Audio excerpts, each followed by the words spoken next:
When it comes to gaming and the gender divide, many people have opinions on it. They have opinions for why this transpires, and they also have opinions on not only the ramifications of it, but how to go in and how to remedy these issues.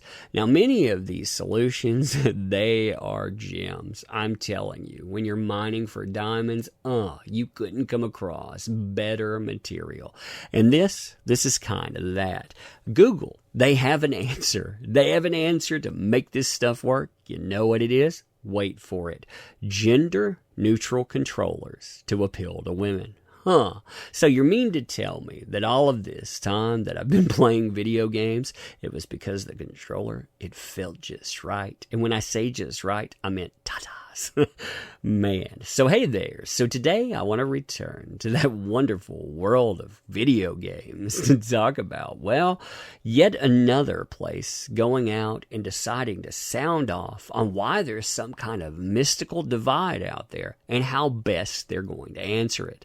Now, what's amazing about this stuff is it basically sets down this idea that anyone can't just pick up a controller, enjoy a product, and set it down when they so choose. You know, for myself and my own family, I have myself, my wife, my daughter, we all like to play video games. And the interesting thing about that is none of us have ever sat down and felt like, hey, we can't play this game because. Apparently, though, places like Google, they're trying to say, yeah, but you don't know whatever. And the reason that you don't know whatever is because you never had to deal with the ism of controllers. Now, before we get into this kind of short article too, if you like this kind of content, make sure that you're subbed to the channel. You enjoyed these videos. You're wanting to wait on me to have a breakdown in real life because my God, is this real? I mean, is this really current year? Well, share it with other people. Maybe you folks can have popcorn and place bets for how long it takes. If you want to help out the channel in different ways too, we have a comic book. It's got about 2 weeks left in it. It ends November 2019, and it's our message to gatekeepers out there. We can defy them. We can do what we want. We don't have to listen to the insanity like this, only in a different medium. Oh yeah. So if you want to check that out, you want to help us send our message, thank you. And we appreciate you ahead of time. So Google is selling gender-neutral controllers to appeal to women. Now, when I first saw this, I was trying to imagine how you would look at this and say, I wonder what's going to be gender neutral. Because when you think about a controller, most controllers are black. Most of them are going to come with a specific design you're not going to change up. So it's either going to be material or it's going to be coloration. Let's find this out. So Google hopes to get a competitive edge in the gaming industry by appealing to women with its new gaming service, Stadia. I've never heard of Stadia. Some of our historic competitors in the console space have been a bit more masculine and a bit more mechanical in their approach. Gaming, mechanical. Yeah, I can see where so many people have failed there, right? What should they have been doing? Going hearts and minds? Going fifis? Should we have slapped heart stickers all over things and talked about ponies and rainbows? I'm not really sure there. But continuing, Phil Harrison, Google VP and the head of Stadia, said in an interview with CNN Business, in designing new hardware, Google is trying to go gender neutral by selling controllers in 3 colors. 3 color controllers. You knew it had to be something ridiculous like this. White, black, and wasabi green, reports CNN. Wasabi green of everything. So we've never had a black controller. We've never had a white controller. We've never had off-color controllers.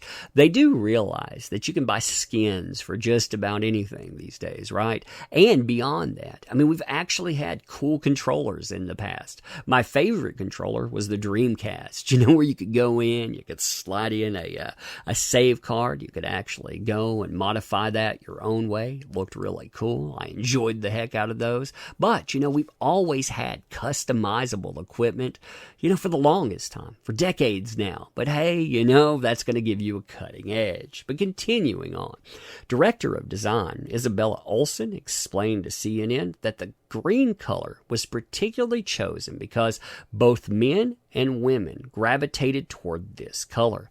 You know, the one thing that I don't really care about when I'm playing a game is the controller color, as long as it doesn't distract me. I don't want a controller that's going to stand out. So green, I guess, would work. I would not prefer the white controller that they're talking about because I might actually notice it out of the side of my eye.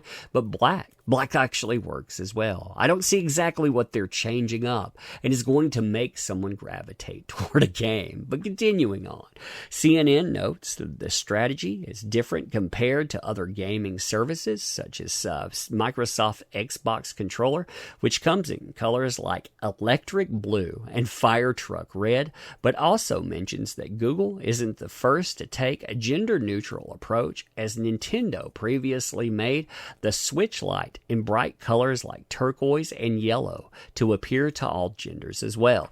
I would say that that's more appealing not to genders as well, but appealing to certain age demographics as well. When you think about Nintendo, it already has a typecast out there. So Nintendo, they embrace that. They go with colors that are actually noticeable, colors that you want to pick up and you want to mess with. That's been their thing. I mean, again, that's more of the audience that they deal with. And when they're talking about electric blue or fire truck red, is it the descriptor that bothers them there? Because otherwise, we're talking about blue or red. Are they telling us that blue, it definitely is gendered now? I thought anyone could enjoy anything these days. I would think that in current year, this would actually get kicked out the door. But hey, again, what do I know? What do I know at all these days? But color isn't the only design choice meant to appeal to women. In a behind-the-scenes video, Google industrial designer Jason Pye said the controller will also be designed especially for small and large hands, so it's super usable for a large segment of gamers that aren't always appreciated. So small and large hands. So what are you going to do? You're going to have it adjustable? Because I have rather large hands. I'm 6'7". So when you're talking about hands, yeah, I could probably palm your face. And when I'm thinking about a controller, if it's the size of a freaking nickel, you make it where I can't actually utilize it, I'm not going to pick that up. I actually go out and buy different devices to play on. So when you're talking about this, I wonder, are you moving away from your core demographic to try to make something that appeals? There's where you run into problems. It's set to release on November the 19th, which is tomorrow. So, stay tuned. Stay tuned for the chaos. I mean, seriously, though, when you think about something that appeals to a demographic, what you make isn't a color choice. It isn't something that just doesn't stand out in green versus, say, a black. What you want there is a game that appeals. Maybe a hardware choice, possibly with that, but you want software that goes with it too.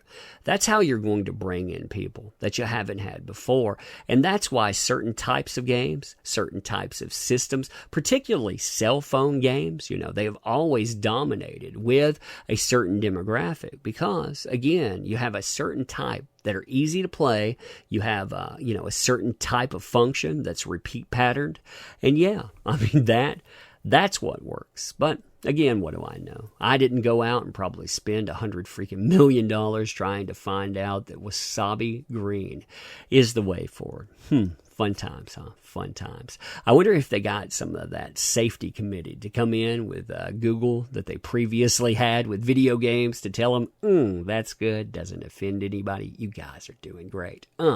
So anyway, you tell me what you think about this because I think it's seriously sounds messed up. So you like this kind of content? You know the drill by now. Like, sub, all of that good stuff. I want to end by saying, though, I thank you for showing up. I appreciate you doing so. Many of these places, they forget exactly who they're trying to market to. They forget who empowers endeavors. That's you. I mean, these people, they have no idea what they're doing because they will lay down most of their consumer base to say, yeah, we're going to do this in wasabi green. We didn't bring you any good games, but who cares? Didn't you want to buy that? With that, too, if you don't like it, they're basically going to call you ists and phobes. If they don't pick it up, we're going to hear about toxic fandom. There's about 1,000,001 different things you will hear pointed at people, and none of that makes you want to buy games. That's the thing that you don't want to be when you're out there. So like I said, thank you for showing up. I appreciate you. I appreciate your comments as well. And we'll do this again relatively soon. Thank you.